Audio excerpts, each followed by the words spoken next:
हाँ तो प्यारे बच्चों नमस्कार। कैसे हैं आप लोग? उम्मीद करते हैं कि आप लोग एकदम अच्छे से होंगे और बहुत ही अच्छे तरीके से मन लगा करके आप लोग पढ़ाई कर रहे होंगे।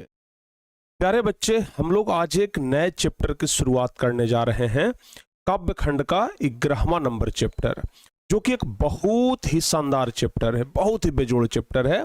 तो हम लोग इस चीज के बारे में पढ़ना स्टार्ट करेंगे, लेकिन उससे पहले बाबू हम आप लोगों को बता दें कि आप लोगों का क्रैश कोर्स जो है वो लॉन्च हो गया है। बहुत सारे नए बच्चे हैं जिनको पता नहीं रहता है और वो सभी बच्चे कॉल करते हैं कि सर जी क्रैश कोर्स कब लॉन्च होगा। बहुत सारे बच्चे ऐसे हैं जिनको जानकारी नहीं होता है। तो अगर आप सब लोग वीडियो देखते हैं, हमारी क्लास में जुड़ते हैं, तो आप लोगों को ये पता होना चाहिए कि बाबू क्रैश कोर्स जो है वो लॉन्च हो गया है। ठीक है ना? आप लोग टारगेट बोर्ड एप्लीकेशन पे जा करके आराम से क्रैश कोर्स में जुड़ सकते हैं और क्रैश कोर्स में एडमिशन लेकर के आप लोग आगे पढ़ाई कर सकते हैं। ठीक है ना? चलिए, तो ये साइंस वालों के लिए भी और आर्ट्स वालों के लिए भी है। ठीक है ना? साइंस वालों के लिए भी है और आर्ट्स वालों के लिए भी है कि आराम से आप लोग क्रैश कोर्स में जुड़ करके पढ़ाई कर सकते हैं, कहीं कोई दिक्कत नहीं होगा। चलिए बाबू, अब ना हम क्लास को शुरू करते हैं। एकदम जबरदस्त तरीके से, शानदार तरीके से हम क्लास को लेकर के आगे बढ़ेंगे। तो चलिए जल्दी जल्दी से आप लोग क्लास में जुड़ जाइए। जितने बच्चे अभी यहां पर जुड़े हुए हैं वो सब बच्चे क्या करिए, एक बार क्लास को शेयर कर दीजिए। सब बच्चे एक बार क्लास को आप लोग शेयर कर दीजिए। ठीक है ना? जल्दी से बाबू, आप सब बच्चे एक बार फटाफट से क्लास को शेयर कर दीजिए ताकि सभी बच्चों के पास नोटिफिकेशन चला जाए और सभी बच्चे क्लास में जुड़ जाएं। ठीक है ना? कहते हैं प्यारे बच्चों कि राहें जहां तक जाएगी राहगीर वहां तक जाएगा। कहते हैं कि राहें जहां तक जाएगी राहगीर वहां तक जाएगा। तुम दरिया से क्या पूछते हो कि नीर कहां तक जाएगा। अरे खींच धनु की डोर, निशाना साधो अपने मंजिल की ओर, बाकी बाद में देखेंगे कि तीर कहां तक जाएगा। तो प्यारे बच्चों, निशाना तो हमने साध दिया है, निशाना तो हमने साध दिया है क्रैश कोर्स के जरिए। अब हम बाद में देखेंगे कि तीर कहां तक जाता है। तो जो भी बच्चे क्रैश कोर्स में जुड़ेंगे वो जब तीर चलाएंगे तो फिर तीर कहने का मतलब कि एग्जाम में आपको पता चलेगा कि भाई कितने क्वेश्चन को आप सॉल्व कर पा रहे हैं और कितना क्वेश्चन आपसे नहीं बन पा रहा है। ये तो आपके मेहनत पर निर्भर करेगा ना, ये तो आपके मेहनत पर निर्भर करेगा कि आप कितना मेहनत कर रहे हैं। ये सब कुछ आपके मेहनत पर निर्भर करता है। तो बाबू जितना ज्यादा मेहनत करेंगे नंबर उतना ही ज्यादा आएगा। ठीक है ना? तो एक बात ध्यान रखिएगा।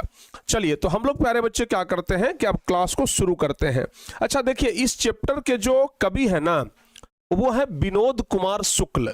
इस चैप्टर के जो कवि हैं जिनका नाम है विनोद कुमार शुक्ल। कौन है बाबू? ध्यान रखिएगा, नाम है विनोद कुमार शुक्ल। नाम क्या है?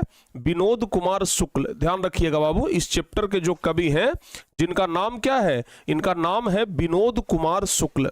अच्छा, अगर आपको एकदम अच्छे तरीके से अगर आपको याद है तो 10वीं क्लास में भी इनका एक कहानी आपको पढ़ना था।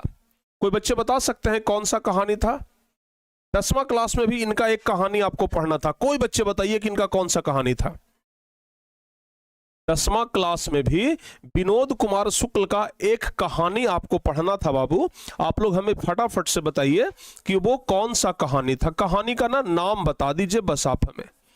ठीक है ना? बस कहानी का नाम बता दीजिए कि कौन सा कहानी आप लोगों को पढ़ना था 10वां क्लास में। कौन सा कहानी? मछली। बिल्कुल सही है, मछली कहानी पढ़ना था। ठीक है ना? कौन सा कहानी पढ़ना था? मछली। याद रहेगा, मछली कहानी बाबू हम लोगों को पढ़ना था। ठीक है ना? मछली कहानी पढ़ना था। आप लोग देखे थे कि मछली कहानी में विनोद कुमार शुक्ल जो है वो किस तरीके से अपने बारे में बताए थे। ठीक है ना? ठीक है ना? तो चलिए, यहां पर जो हम लोग पढ़ेंगे प्यारे बच्चों, यहां पर इनका एक अलग कविता है। यहां पर हम लोग कहानी नहीं पढ़ने वाले हैं। 10वां क्लास में इनका हम एक कहानी पढ़े थे। 10वां क्लास में हम इनका एक कहानी पढ़े थे, लेकिन यहां पर प्यारे बच्चों हम लोग पढ़ेंगे एक कविता। कविता का नाम है प्यारे नन्हे बेटे को। कविता का क्या नाम है? कविता का नाम है प्यारे नन्हे बेटे को। समझ में आ रहा है ना? कविता का नाम क्या है? कविता का नाम है प्यारे नन्हे बेटे को। समझ में आ रहा है ना? तो बाबू हम लोग यही कविता पढ़ने वाले हैं, लेकिन कविता थोड़ा बड़ा है, ठीक है ना, और हम कविता को एक अलग और एक स्पेशल क्लास में पढ़ाना चाहेंगे। क्योंकि कविता बहुत बढ़िया है, कविता बहुत बेजोड़ है, तो हम कविता को एक अलग क्लास में लेकर के जाएंगे। लेकिन आज प्यारे बच्चों हम लोग कवि परिचय पूरा देख लेंगे। कविता को हम एक अलग क्लास में लेके जाएंगे, लेकिन आज हम ना एक कवि परिचय देखेंगे। कवि यानी किनके बारे में देखेंगे बाबू? किनके बारे में हम लोग देखेंगे? तो हम लोग विनोद कुमार शुक्ल के बारे में आज पूरा देख लेंगे। हम लोग विनोद कुमार शुक्ल के बारे में पूरा देख लेंगे, ठीक है ना? चलिए, अच्छा ये बताइए बाबू, यहां पर जितने भी बच्चे जुड़े हुए हैं इसमें से आर्ट्स के कितने बच्चे हैं? आर्ट्स वाले कितने बच्चे हैं एक बार बताइए तो जल्दी से। आर्ट्स वाले कितने बच्चे हैं? फटाफट से बताओ बाबू। आर्ट्स वाले बच्चों के लिए एक ऑब्जेक्टिव का सीरीज लेकर के हम आ रहे हैं जल्द ही। आर्ट्स वाले बच्चों के लिए हम एक ऑब्जेक्टिव का सीरीज लेकर के आ रहे हैं, और इस सीरीज में हम तो नहीं, आप लोगों को पढ़ाएंगे। पता है कौन सर? कौन सर पढ़ाएंगे बताइए? पवन सर, ठीक है ना? पवन सर, ठीक है बाबू। इस सीरीज में पवन सर आप लोगों को अच्छे तरीके से पढ़ाएंगे, बताएंगे, ठीक है ना? पूरा ज्योग्राफी और इकोनॉमिक्स का, किस चीज का ये बैच होगा तो ध्यान रखिएगा, ज्योग्राफी का और इकोनॉमिक्स का, ठीक है ना? यूट्यूब पर ये क्लास चलेगा बाबू, बिल्कुल फ्री, और आप लोग यहां पर जुड़ करके ना ऑब्जेक्टिव क्वेश्चन को अच्छे तरीके से सॉल्व कर पाएंगे, ठीक है? तो आर्ट्स वाले बच्चों के लिए भाई एक नई खुशखबरी है। एक बार सभी बच्चे ना क्लास को आप लोग लाइक कर दीजिए। जितने भी बच्चे यहां पर जुड़े हुए हैं एक बार सभी बच्चे क्लास को लाइक कर दीजिए फटाफट से। जितने भी बच्चे यहां पर जुड़े हुए हैं जल्दी से बाबू एक बार क्लास को आप लोग लाइक कर दीजिए। जो भी बच्चे क्लास को लाइक नहीं किए हैं ना, तो जल्दी से आप लोग क्या करिए, क्लास को लाइक कर दीजिए। अच्छा, अगर आप लोग 10वां क्लास में बढ़िया से पढ़े होंगे तब तो याद होगा, तब तो आप लोग को याद होगा ना कि विनोद कुमार शुक्ल का जन्म कब हुआ था, मृत्यु कब हुआ था, इनका जन्म हुआ था कहाँ, ये सब तो याद होगा। इनकी रचनाओं के बारे में तो याद होगा। क्या याद है, या फिर 10वां क्लास वाला सब आप लोग भूल गए? बताओ बाबू, 10वां क्लास वाला याद है या फिर सब भूल गए? 10वीं क्लास में आप लोगों को मछली एक चैप्टर पढ़ना था, ठीक है ना, जिसमें आप लोग ऑब्जेक्टिव क्वेश्चन याद करते थे कि लेखक के झोले में कितनी मछलियां थी, तो 3 मछलियां, 3 मछली में से 1 मछली मरा हुआ था और 1 मछली जिंदा था। लेखक जो है यानी कि इनके बचपन की कहानी है, ठीक है ना।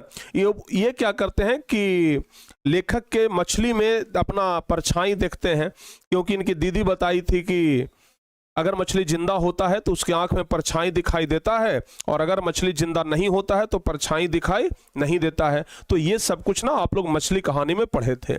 यहां पर हम लोग पढ़ेंगे प्यारे नन्हे बेटे को। क्या पढ़ेंगे?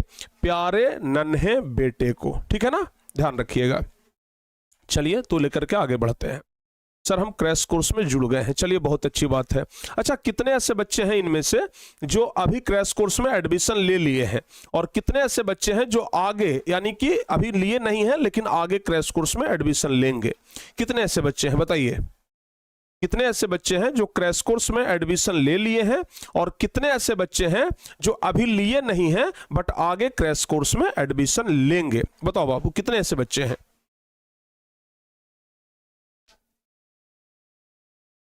बताइए।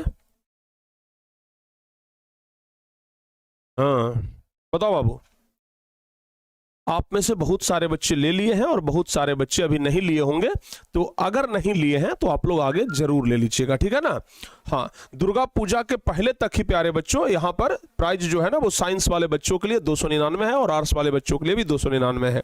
दुर्गा पूजा के बाद हो सकता है कि ऑफर खत्म हो और आपका जो बैच का दाम है वो बढ़ जाए, तो इसलिए दुर्गा पूजा के पहले ऑफर में आप लोग ना आराम से परचेज कर लीजिएगा, ठीक है, ध्यान रखिएगा। चलिए बाबू आगे बढ़ते हैं। और जिनको अगर बैच परचेज करने में कोई भी समस्या आए तो बाबू आपके लिए हेल्पलाइन नंबर भी दिया गया है, आपके लिए हेल्पलाइन नंबर भी दिया गया है 81 14 53 20 21 या फिर 92 63 99 11 25, ठीक है ना, ध्यान रखिएगा इस बात को। चलिए आगे बढ़ते हैं अब, ठीक है ना, आगे बढ़ते हैं और चीजों को समझने का प्रयास करते हैं। विनोद कुमार शुक्ल के बारे में बाबू हम लोग जानने का प्रयास करते हैं। विनोद कुमार शुक्ल का जन्म कब हुआ, मृत्यु कब हुआ, ये सब जानते हैं, ठीक है ना। तो चलिए सबसे पहला हम ध्यान देते हैं विनोद कुमार शुक्ल के बारे में। कवि कौन है इस चैप्टर के, बताइए कवि कौन है। तो लिखेंगे विनोद कुमार शुक्ल। विनोद कुमार शुक्ल। विनोद कुमार शुक्ल जो है वो इस चैप्टर के कवि हैं। विनोद कुमार शुक्ल जो है बाबू वो क्या है, इस चैप्टर के कवि हैं, ठीक है ना। विनोद कुमार शुक्ल जो हैं वो इस चैप्टर के कवि हैं, याद रखिएगा, ठीक है। अच्छा कोई बच्चे बता सकते हैं बाबू कि इनका जन्म कब हुआ था, कोई बच्चे बताइए, कोई बच्चे बता सकते हैं कि इनका जन्म कब हुआ था, हाँ या ना। अगर कोई बच्चे बता सकते हैं तो बताइए, और क्लास को थोड़ा आप लोग और शेयर कर दीजिए, ठीक है ना।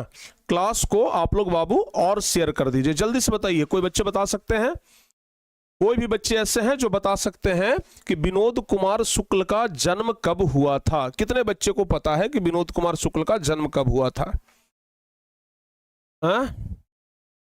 1 जनवरी 1937, बिल्कुल सही है। इनका जन्म हुआ है 1 जनवरी 1937। जन्म कब हुआ है?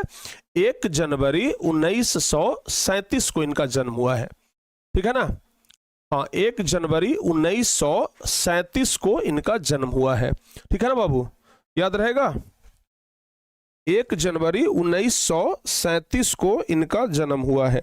यहां तक में कोई दिक्कत हो तो बता दीजिए, यहां तक में कोई दिक्कत? चलिए बहुत बढ़िया। अच्छा आप लोग कमेंट करके बताइए इनका जन्म कहां हुआ है।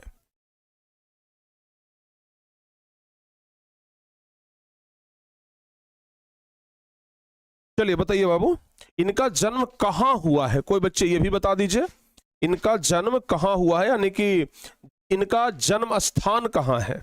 आप लोग हमें कमेंट करके बताइए इनका जन्म स्थान, इनका जन्म स्थान, जल्दी से बताओ बाबू इनका जन्म स्थान कहां है, इनका जन्म स्थान कहां है, जल्दी से बताइए इनका जन्म स्थान कहां है। बताओ बाबू जल्दी जल्दी से, जन्म स्थल कहाँ है? अस्पताल में। एक बच्चे कह रहे हैं कि इनका जन्म स्थान कहाँ है? तो अस्पताल में। ठीक है ना। रायपुर नहीं रे भाई, राजनांद गांव, ध्यान रखिएगा। क्या है बाबू? राजनांद गांव, राजनांद गांव, राजनांद गांव, ठीक है ना। राजनांद गांव छत्तीसगढ़ में, राजनांद गांव छत्तीसगढ़ में इनका जन्म हुआ है। कहां में हुआ है? राजनांद गांव छत्तीसगढ़ में इनका जन्म हुआ है, ठीक है ना। हाँ बिल्कुल ध्यान रखिएगा। नहीं रायपुर इनका निवास स्थान है बाबू, ठीक है ना। कुछ बच्चे बोल रहे हैं कि सर रायपुर होगा, रायपुर इनका निवास स्थान है। अगर हम बात करें निवास स्थान का कि बाबू इनका निवास स्थान कहाँ है, यानी कि जन्म तो हुआ राजनांद गांव में लेकिन ये निवास करते थे रायपुर में। कहां में निवास करते थे? तो रायपुर छत्तीसगढ़। कहां में निवास करते थे? रायपुर छत्तीसगढ़ में ये निवास करते थे। कहां? इंटरनेट भाग गया क्या? इंटरनेट का प्रॉब्लम है क्या बाबू?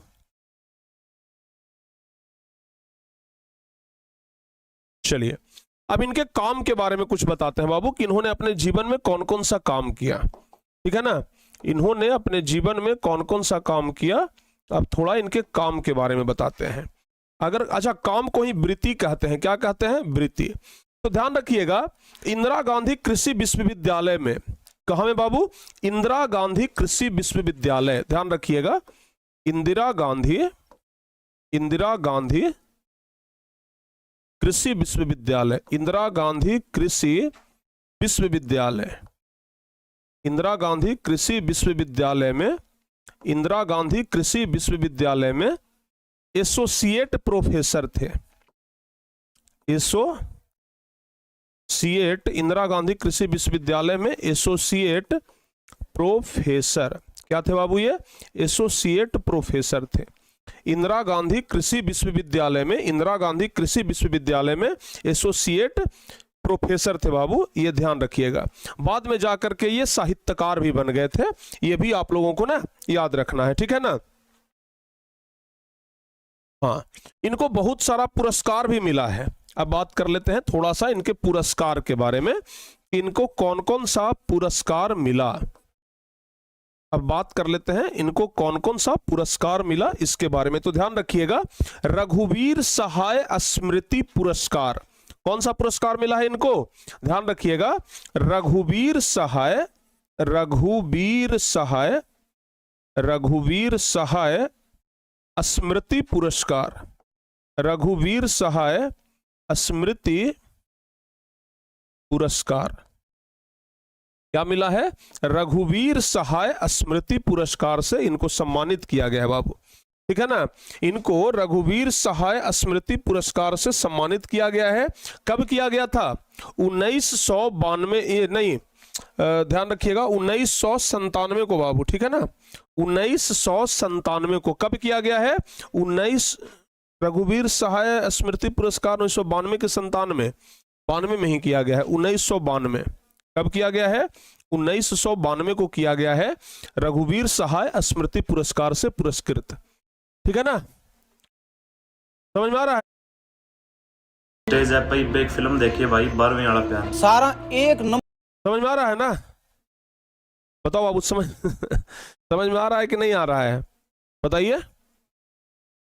प्रिंस सर आप एक सॉन्ग सुनाइए, सॉन्ग, चलो भाई पहले इधर पढ़ लेते हैं, बाद में सॉन्ग सुन लेंगे, ठीक है ना। इनको कौन सा पुरस्कार मिला है, ध्यान रखिएगा, रघुवीर सहाय स्मृति पुरस्कार से सम्मानित किया गया है, ठीक है ना, रघुवीर सहाय स्मृति पुरस्कार से सम्मानित किया गया। इनको प्यारे बच्चों ये दयावती मोदी कवि शेखर सम्मान भी मिला है, दयावती मोदी कवि शेखर सम्मान, ठीक है ना, दयावती मोदी कवि शेखर सम्मान, ठीक है ना, दयावती मोदी कवि शेखर सम्मान, दयावती मोदी कवि शेखर सम्मान, याद रहेगा, दयावती मोदी कवि शेखर सम्मान से भी इनको सम्मानित किया गया है, ठीक है ना। किनको, विनोद कुमार शुक्ल को, किनको किया गया बाबू, विनोद कुमार शुक्ल को, ठीक है ना, याद रखिएगा। ये सब तो हालांकि 10th क्लास के पुस्तक में भी पढ़ना था, अगर आप लोग 10th क्लास बहुत अच्छे से पढ़े होते ना तो 10th क्लास में भी ये सब पढ़ना है। और सबसे लास्ट में प्यारे बच्चों एक चीज और आप लोग ध्यान रखिएगा, इनको साहित्य अकादमी पुरस्कार भी मिला है, इनको साहित्य अकादमी पुरस्कार, साहित्य अकादमी पुरस्कार, साहित्य अकादमी पुरस्कार भी मिला है, ठीक है ना, इनको क्या मिला है, साहित्य अकादमी पुरस्कार भी मिला है, ठीक है बाबू, ध्यान रखिएगा। कोई दिक्कत, कोई दिक्कत यहां तक, हाँ। दयावती मोदी कवि शेखर सम्मान इनको मिला था 1997 को, और साहित्य अकादमी मिला है 1999 को, समझ में आ रहा है। दो चीज ध्यान रखिएगा, रघुवीर सहाय स्मृति पुरस्कार 1992 को मिला है, दयावती मोदी कवि शेखर सम्मान 1997 को मिला है, और साहित्य अकादमी पुरस्कार 1999 को मिला है, याद रहेगा बाबू, हाँ ध्यान रखिएगा। रघुवीर सहाय स्मृति पुरस्कार 1992 को, दयावती मोदी कवि शेखर सम्मान 1997 को, और साहित्य अकादमी पुरस्कार मिला है 1999 को। यहां तक में कोई दिक्कत, जल्दी से बताइए,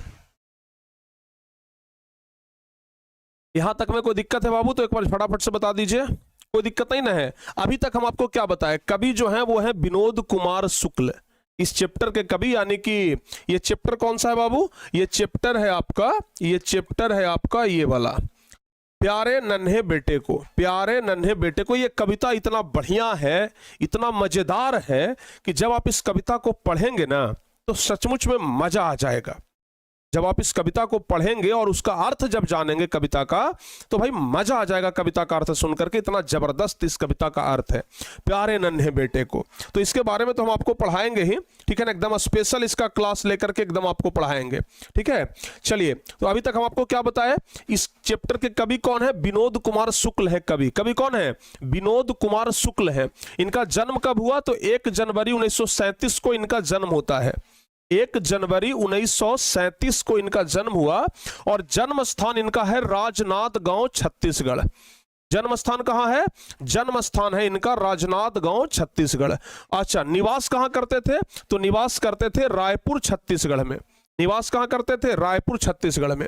इनका वृत्ति इंदिरा गांधी कृषि विश्वविद्यालय में एसोसिएट प्रोफेसर थे बाबू, ध्यान रखिएगा। इंदिरा गांधी कृषि विश्वविद्यालय में एसोसिएट प्रोफेसर थे। इनको पुरस्कार मिला है बहुत सारा, मुख्य रूप से 3 पुरस्कार।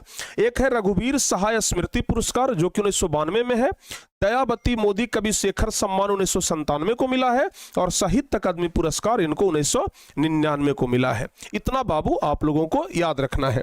याद रहेगा? बता दीजिए एक बार। याद रहेगा बाबू? जल्दी से बता दीजिए। याद रहेगा आप लोगों को? याद रहेगा आप लोगों को? यस सर जी, जी गुरु जी। चलिए बहुत बढ़िया, आगे बढ़ते हैं। इनकी कौन कौन सी कृति है, यानी कि ये कौन कौन सी रचना किए हैं, ये कौन कौन सी रचना किए हैं, अब इसके बारे में जानते हैं। देखिए, इनका पहला कविता संग्रह जो है ना वो है लगभग जय हिंद। ये बहुत बार परीक्षा में पूछा गया है कि ये विनोद कुमार शुक्ल का पहला कविता संग्रह कौन सा है? विनोद कुमार शुक्ल का पहला कविता संग्रह कौन सा है? तो जवाब होगा लगभग जय हिंद। विनोद कुमार शुक्ल का पहला कविता संग्रह कौन सा है? तो विनोद कुमार शुक्ल का पहला कविता संग्रह है लगभग जय हिंद। ठीक है ना? 1971 में यह प्रकाशित हुआ था। लगभग जय हिंद जो है प्यारे बच्चों, ये कब प्रकाशित हुआ? तो ध्यान रखिएगा 1971 ईस्वी में यह प्रकाशित हुआ। कब प्रकाशित हुआ था? 1971 ईस्वी में। यह आदमी नया गरम कोट पहन करके चला गया। देखिए ये वाला एक बाबू ध्यान रखिएगा, इनका बहुत महत्वपूर्ण रचना है। और ये जो है ना, यह आदमी नया गरम कोट पहनकर चला गया विचार की तरह। जैसे विचार आया विचार गया, तो वैसे ही एक नया आदमी गरम कोट पहनकर चला गया विचार की तरह। ये जो आपका कविता है ना प्यारे नन्हे बेटे को, ये यहीं से संकलित किया गया है। कहां से संकलित किया गया है? यहीं से। यह आदमी नया गरम कोट पहनकर चला गया विचार की तरह, यहीं से क्या किया गया है? संकलित किया गया है। समझ में आ रहा है ना? यहीं से संकलित किया गया है। समझ में आ गया? चलिए बाबू, यहां तक सब बच्चों को समझ में आ गया ना? यहां तक सारे बच्चों को समझ में आ गया? यस। अब आगे बढ़ते हैं। यह आदमी नया गरम कोट पहनकर चला गया विचार की तरह। 1981 में प्यारे बच्चों ये आया था। कब आया था? 1981 में। देखिए उसके बाद सब कुछ होना बचा रहेगा। सब कुछ होना बचा रहेगा, ये 1992 में इनका आया था। अतिरिक्त नहीं, ये 2001 में आया था। ये सब इनका कविता संकलन है, यानी कि ये सब कविता है। इसमें 2 आप लोग मुख्य रूप से बहुत ही महत्वपूर्ण है जिसको याद रखिएगा।